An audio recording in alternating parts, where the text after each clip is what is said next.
First contact gone wrong. The Meridian Alliance battlecruiser Eternal Dawn hung against the backdrop of unfamiliar stars, its crystalline hull catching and refracting the light of a distant binary system. High Admiral Vexthor stood at the command center, all 6 of his sensor stalks extended to their full height, a sign of both curiosity and mild annoyance.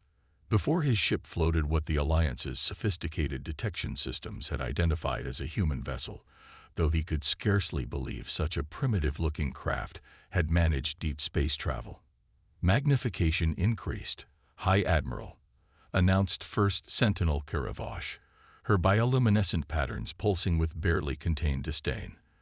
The vessel identifies itself as the ESS Nightingale, Earth Space Service designation, deep exploration vessel.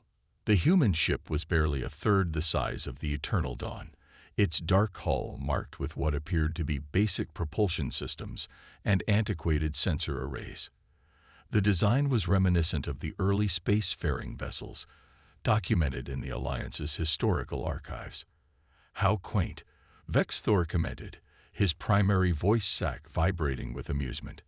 "To think they ventured this far with such limited technology, open communications. Let's educate these humans about proper protocol in Alliance space." The main view screen shimmed to life, revealing the bridge of the Nightingale. A human stood at its center, Captain Sarah Chen. According to the transmission data, her composed demeanor and sharp features were framed by short silver hair, and her black uniform bore minimal ornamentation. "This is Captain Chen of the Earth vessel Nightingale," she announced, her voice carrying an air of quiet confidence that seemed at odds with her ship's apparent capabilities. "We are conducting authorized exploration under the Galactic Concordats provisions for emerging civilizations." Vexthor's sensor stalks rippled with amusement. "Emerging civilizations indeed. Captain, your very presence here demonstrates your species' charming naivete. This sector falls under Meridian protection. Your vessel is unwelcome. Our charts indicate this is unclaimed space." "High Admiral," Chen replied, her expression unchanged. "We are well within our rights to explore peaceful."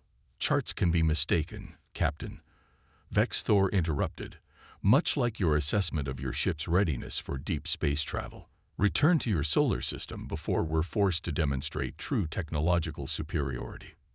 Something shifted in Chen's eyes. Not fear, as Vexthor expected, but something that made his inner membranes tighten with unease. "High Admiral," she said, her voice taking on an edge of steel, "I strongly advise against hostile action.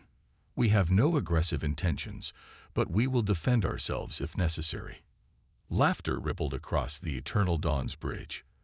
The Nightingale's weapons, if it had any, would be like hurling pebbles at a quantum shield. "Scan their defensive capabilities," Vexthor ordered his tactical officer. "Let's see what they think will protect them." The tactical officer worked their console, then paused. "High Admiral, our scans cannot penetrate their outer hull. There's some form of interference." "Interference? From that obsolete hull?" Vexthor's amusement faded slightly. "Impossible. Increase scan power." As the tactical officer adjusted the controls, the readings on their display began to fluctuate wildly. "Sir, these energy signatures, they're unlike anything in our database. The patterns defy our understanding of physics." Captain Chen's image still dominated the main screen, but her demeanor had shifted subtly. Gone was the defensive posture of an exploration vessel captain. In its place was something far more assertive, almost predatory. "High Admiral Vexthor," she said, her voice carrying a weight that hadn't been there before, "I'll give you one final opportunity to withdraw. Let us continue our mission in peace." Vexthor felt the first stirring of genuine concern, quickly suppressed by centuries of Meridian superiority. "You dare threaten the might of the Alliance? Your species was still mastering basic spaceflight when we were building empire-spanning quantum networks." "Perhaps," Chen replied with a slight smile, "but necessity breeds innovation, and humans have always excelled at necessary innovations." Before Vexthor could respond, His tactical officer's bioluminescence flared in alarm. "High Admiral, the human vessel. It's changing." The seemingly primitive hull of the Nightingale began to shift, panels sliding and realigning like living metal. What had appeared to be structural weaknesses transformed into precisely arranged energy matrices. The basic propulsion system flickered and disappeared, replaced by something that made their sensors shriek in protest. "Impossible," Vex Thor whispered, all pretense of amusement gone. "What are you?" Captain Chen's smile remained unwavering. "We are humanity, High Admiral, and you're about to learn why appearances can be deceiving. Lieutenant Park, initiate the quantum cascade." As the Nightingale's transformation continued, High Admiral Vex Thor felt something he had never expected to experience when confronting a supposedly primitive species: fear. The real battle was about to begin, and he had a sinking feeling that the Alliance's legendary superiority was about to be severely tested. The art of deception. The bridge of the Eternal Dawn erupted into chaos as the Nightingale's transformation continued. What had appeared to be crude welding seams now pulsed with otherworldly energy, forming intricate patterns that seemed to bend the very fabric of space around the ship. "Target their propulsion systems," Vex Thor ordered, his voice carrying an edge of desperation. "All batteries, open fire." The Eternal Dawn's weapon arrays sprang to life, launching salvos of quantum-tipped missiles and concentrated plasma beams. But as the destructive energies approached the Nightingale, something unprecedented occurred. The space around the human ship appeared to ripple, causing the attacks to simply cease to exist. "Impossible," First Sentinel Karavosh exclaimed, her bioluminescence flickering with shock. "They're not deflecting our attacks. They're erasing them from existence." Captain Chen's image remained on the main screen, her composed demeanor a stark contrast to the growing panic on the Alliance vessel. "You see, High Admiral, while the Alliance focused on building bigger weapons and stronger shields, humanity took a different approach. We ask ourselves, why stop an attack when you can prevent it from ever existing in the first place?" The tactical officer's console erupted in warnings. "High Admiral, we're detecting temporal anomalies throughout our targeting grid. Our weapons, they're being temporally displaced before they can reach their target." On the view screen, Lieutenant Park appeared beside Captain Chen, her hands dancing over what had previously appeared to be a primitive control console, but now revealed itself as something far more sophisticated. "Quantum temporal field stable, Captain. The causality engine is operating at optimal efficiency." Vex Thor's sensor stalks writhed in confusion. "Causality engine? That's impossible. Manipulation of temporal mechanics is purely theoretical." "For the Alliance, perhaps," Chen replied, her smile growing slightly. "But humans have always excelled at turning theory into practice.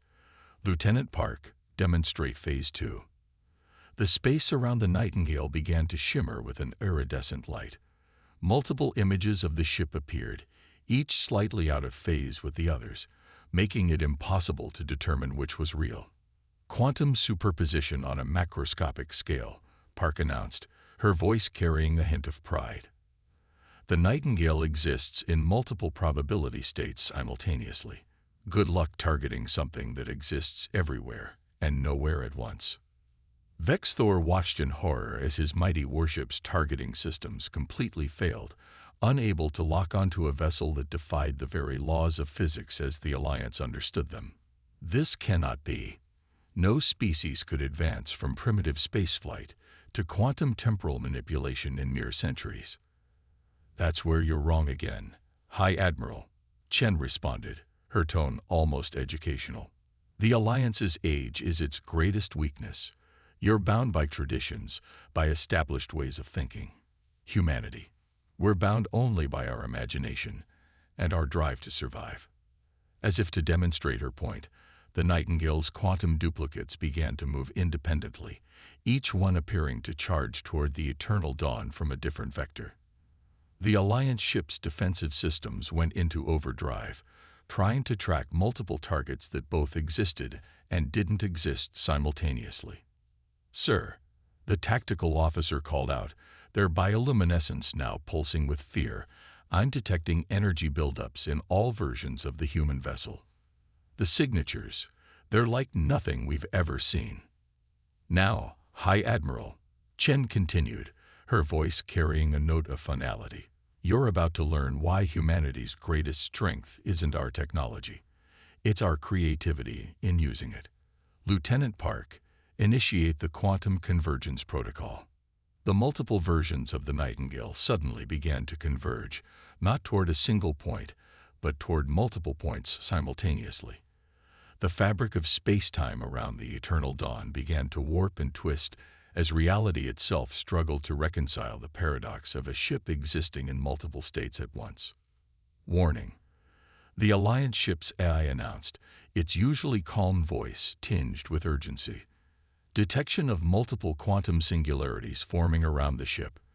Conventional defense systems ineffective against temporal spatial anomalies. Vexthor watched in stunned silence as his mighty warship, the pride of the Meridian Alliance fleet, found itself trapped in a web of quantum possibilities, each one engineered by a species he had dismissed as primitive mere moments ago. The real battle was about to begin, and he was starting to realize that all of the Alliance's technological superiority meant nothing against an enemy who could rewrite the rules of reality itself. Your move, High Admiral, Chen said quietly, as the quantum web around the eternal dawn began to tighten. Though I suggest you choose your next actions very carefully. When you're fighting an enemy who exists in multiple timelines simultaneously, you never know which version of reality might become permanent. Silent strike. High Admiral Vexthor's command center had fallen into an eerie silence, broken only by the urgent warnings of failing systems and the low hum of quantum distortions surrounding the eternal dawn. The pride of the Meridian Alliance now found itself caught in humanity's invisible web, a trap that defied conventional physics. Launch the drone fleet, Vexthor ordered, his voice tight with controlled panic. Saturate the area with autonomous combat units. They can't exist in all realities at once. Hundreds of crystalline drones poured from the Eternal Dawn's launch bays, their neural networks programmed with centuries of Alliance combat doctrine. As they spread out in attack formation, Captain Chen's expression shifted to one of genuine interest. Impressive technology, High Admiral, but predictable. She nodded to someone off-screen. Dr. Raman, if you would. A new figure appeared beside Chen, a woman wearing what appeared to be a neural interface crown. Initiating biosynthetic override, she announced calmly. The human brain still processes information faster than any quantum computer when it comes to pattern recognition. Before Vexthor's sensor stalks could process what was happening, his drone fleet froze in space. Then, to his horror, the crystalline machines began to change color, shifting from the Alliance's signature blue to a deep crimson. How? Karavash demanded, her bioluminescence flaring with anger. Those control systems are based on quantum encryption. And quantum encryption is based on probability, Dr. Raman explained, her neural crown pulsing with subtle light. When you can perceive and manipulate multiple probability states simultaneously, no encryption is truly unbreakable. Your drones now operate on what we call quantum consensus. They exist in multiple states until we decide which reality to collapse into. As if to demonstrate her point, the Crimson drone split into multiple probability shadows, just as the Nightingale had done. Each version began executing different attack patterns, making it impossible for the Eternal Dawn's defenses to predict which would become real. Fascinating, isn't it? Chen commented, watching the Alliance crew's growing distress. Humans were once considered primitive because we still relied on biological neural networks, while other species pursued pure machine intelligence. But we discovered something interesting. The human brain's ability to process quantum uncertainty is unmatched. We don't just use technology, we merge with it. The tactical officer's console suddenly went dark, along with several other bridge systems. High Admiral, the drones they're unwriting their own programming. The quantum feedback is corrupting our entire network. Vexthor watched helplessly as his own weapons turned against him, each probability shadow of the drone fleet attacking from a different vector, each one equally real and unreal until the moment of impact. The Eternal Dawn's shields, designed to stop physical weapons and energy attacks, proved useless against weapons that existed in quantum superposition. "You see, High Admiral," Chen continued, her voice taking on an almost professorial tone. "Humanity's greatest achievement wasn't developing new weapons.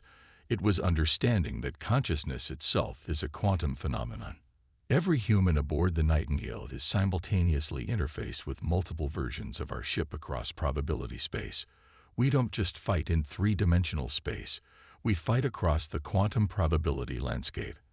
As if to emphasize her point, the Nightingale's quantum duplicates began a complex dance around the Eternal Dawn, each version executing a different attack strategy.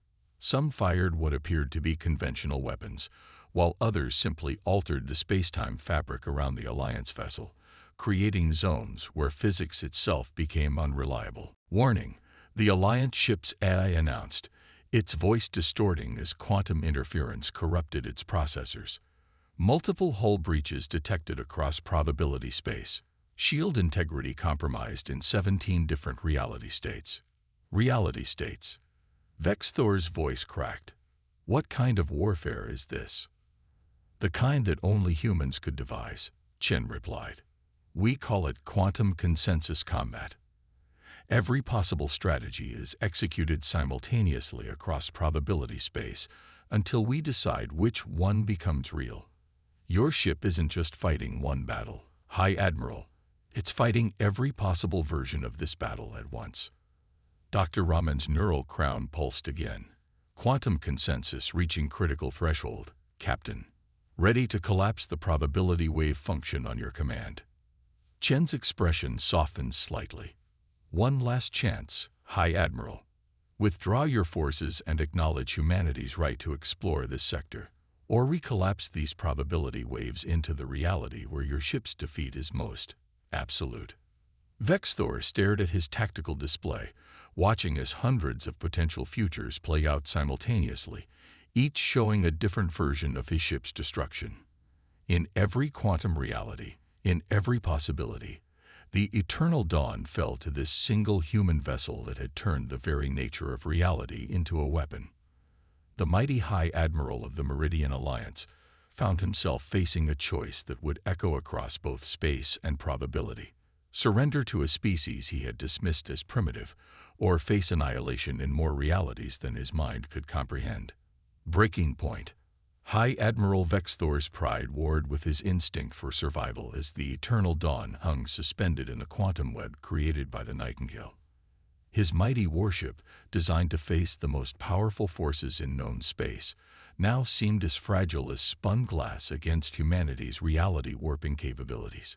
"You cannot expect me to simply surrender to a single vessel," he declared, though his sensor stalks trembled slightly. "The Alliance has never yielded to an inferior force." "Inferior?" Captain Chen's voice carried a note of genuine disappointment. "After everything you've witnessed, you still cling to that belief. Very well. Lieutenant Park, Dr. Raman. Execute Protocol Omega. Let's show the High Admiral why humans never needed to build bigger ships." The space around the Eternal Dawn suddenly crystallized, as though reality itself had frozen. The quantum probability shadows of both the Nightingale and the corrupted drone fleet began to merge and separate in patterns that made Vexthor's inner eyes ache. "High Admiral." The tactical officer's bioluminescence had faded to a sickly pale. They're synchronizing all quantum states simultaneously. The probability matrix is approaching unity. "Impossible," Karavash whispered. "The energy requirements alone would be astronomical by your understanding of physics." Dr. Raman completed the thought. "But humans learned long ago that the universe doesn't run on energy alone. It runs on information, and consciousness shapes information at the quantum level." The Nightingale's quantum duplicates suddenly snapped into perfect synchronization, each one occupying the same space simultaneously while somehow remaining distinct. The effect created a visual echo that seemed to pierce through multiple layers of reality. "You see," Chen explained, her image now seeming to exist at multiple quantum frequencies at once. "Humans never developed planet-killing weapons or massive fleets because we discovered something far more fundamental. The universe itself is conscious, and reality is consensual." As if responding to her words, the space around the eternal dawn began to fold in on itself, creating geometric patterns that shouldn't have been possible in three-dimensional space. The Alliance ship's sensors overloaded, unable to process the information flooding in from multiple reality states simultaneously.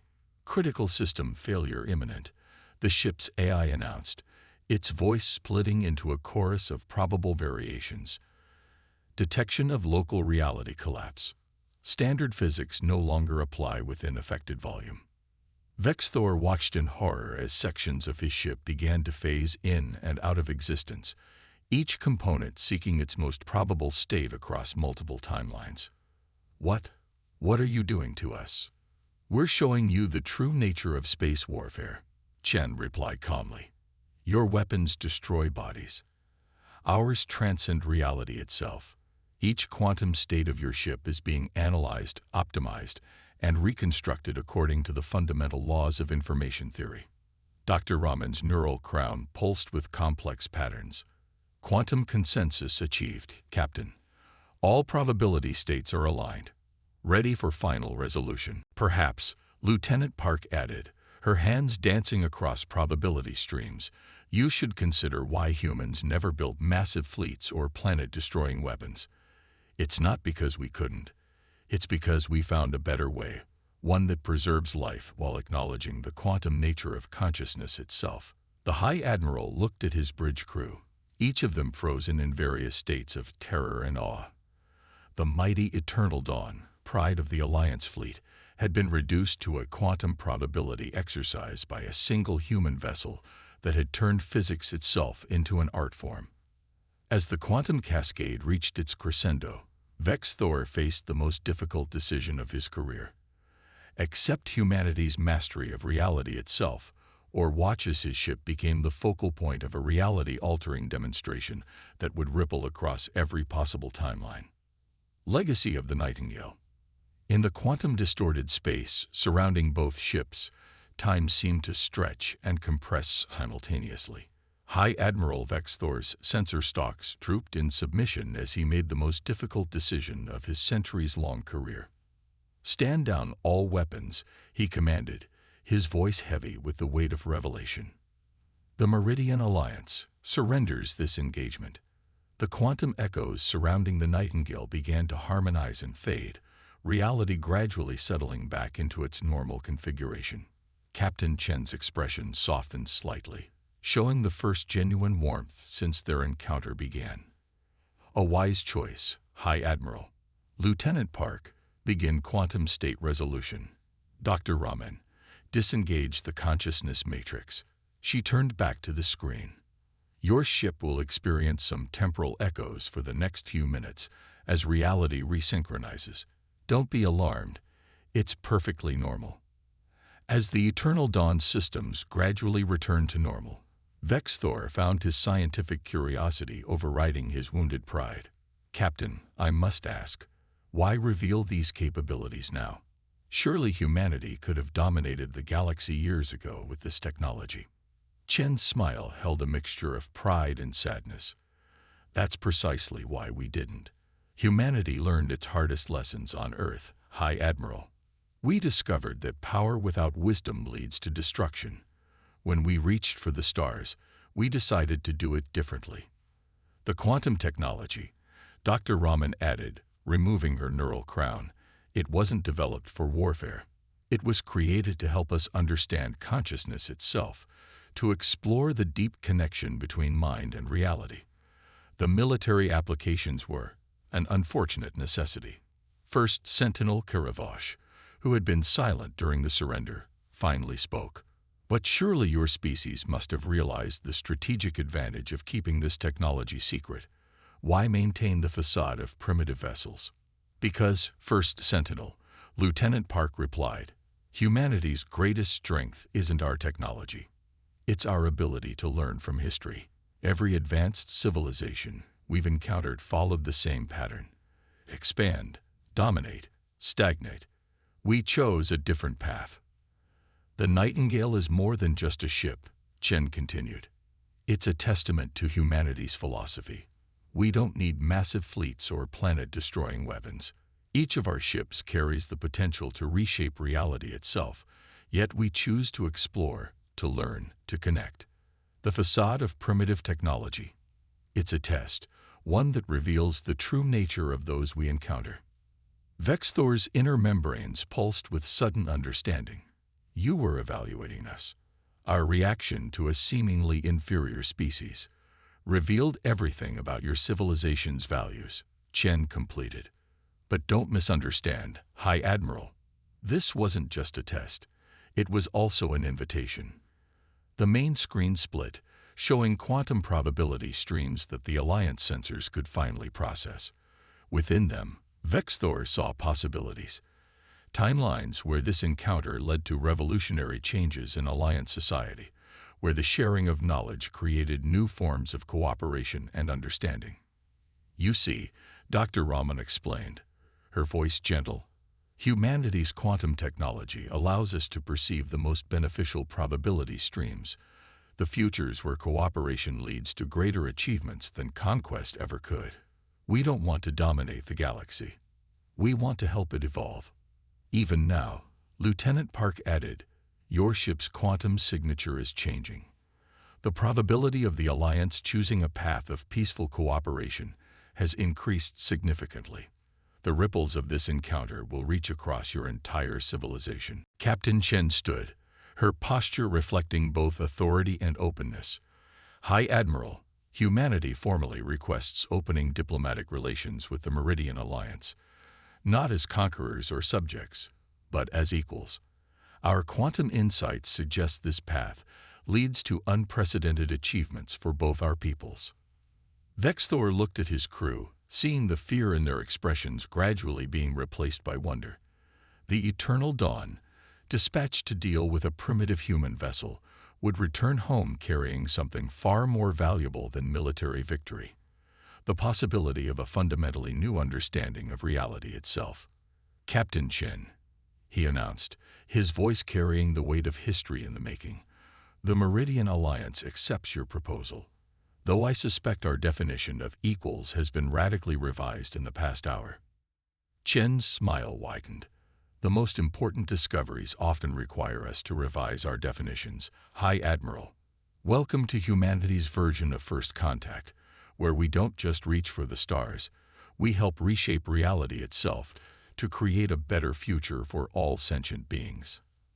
As the quantum echoes finally settled and normal space reasserted itself, the Nightingale and the Eternal Dawn hung side by side, no longer as adversaries, but as symbols of a new era. The day the galaxy learned that humanity's greatest weapon was never their technology, but their vision of what reality could become when consciousness itself worked in harmony with the quantum nature of existence.